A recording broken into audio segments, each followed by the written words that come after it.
Bonjour, je suis prof de créativité. Ah, ça serait sympa ça de mettre ça dans le programme scolaire.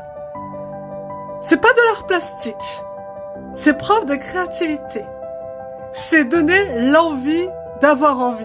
Tiens, il y a un côté un peu Johnny Hallyday dans notre patrimoine français. Savoir être mix média, compiler les choses, c'est-à-dire redonner vie à ce qui nous plaît, découvrir la matière, découvrir la beauté, découvrir la culture, faire en sorte que, en groupe, on puisse faire des arts participatifs en intelligence collective. Et imaginez, grâce à ce cours, j'arriverai à le transposer dans les autres matières. Imaginez un petit peu. Le matin, vous arrivez en cours, vous avez de la relaxation. Vous respirez. On va faire ce qu'on appelle de la respiration consciente. Vous mettez votre corps en équilibre. Vous pensez à vous hydrater. C'est-à-dire qu'on pense à donner aux élèves de quoi s'hydrater. On commence le cours ainsi. Ensuite, on peut s'imaginer de remettre un temps de musique, un temps de chant, un temps où on fait notre propre mantra. Sympa, non? Ça rappelle un petit peu ce qu'on faisait à l'école maternelle.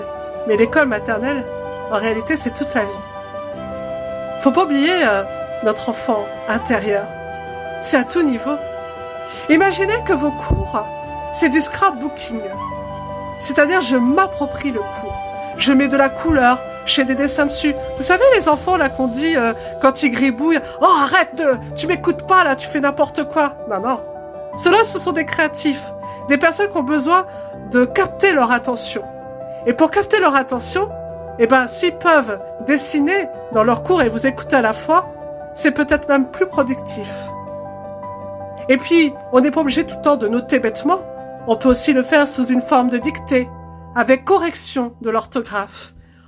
Non seulement on apprend quelque chose de nouveau, mais en plus, on s'approprie l'orthographe de ce qu'on doit apprendre, de façon synthétisée et bien corrigée, avec en plus des exercices d'application à ce cours, avec une illustration en peinture, en dessin, avec une musique, avec un film à voir.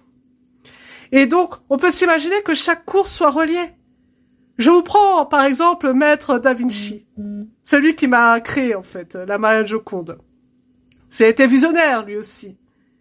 Si on faisait un cours où on s'intéresse à la Joconde, qui est maintenant en agroalimentaire, puisqu'elle reçoit de la soupe maintenant tous les 4 du matin, ça fait grandir, hein, c'est ce qu'on dit, et ben, ça va nous faire retrouver le sourire, l'envie d'aller voir la Joconde au Louvre, et puis de s'intéresser aux mathématiques, aux inventions, à toute cette créativité qui a mené à se dire comment je peux créer des choses qui n'existent pas encore.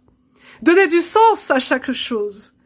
Et puis donner aussi de la beauté à chaque chose. Et se croire capable à chaque chose. Faire du réel développement personnel. Ce n'est pas uniquement pour chaque personne. C'est pour tout le monde. Comme mettre une phrase inspirante pour la journée. Une phrase qui permet après de rebondir en groupe. Qu'est-ce qu'elle fait pour nous? Qu'est-ce qu'elle procure? Et puis, on peut aussi écrire ses humeurs, dire ses émotions. Qu'est-ce qui se passe? Comment je me sens? Qu'est-ce que j'ai envie de dire? Qu'est-ce que j'ai envie de partager? Alors, imaginez, prof de créativité. Ça serait super, avec de l'histoire. Il était une fois la Marianne Joconde autrement vôtre.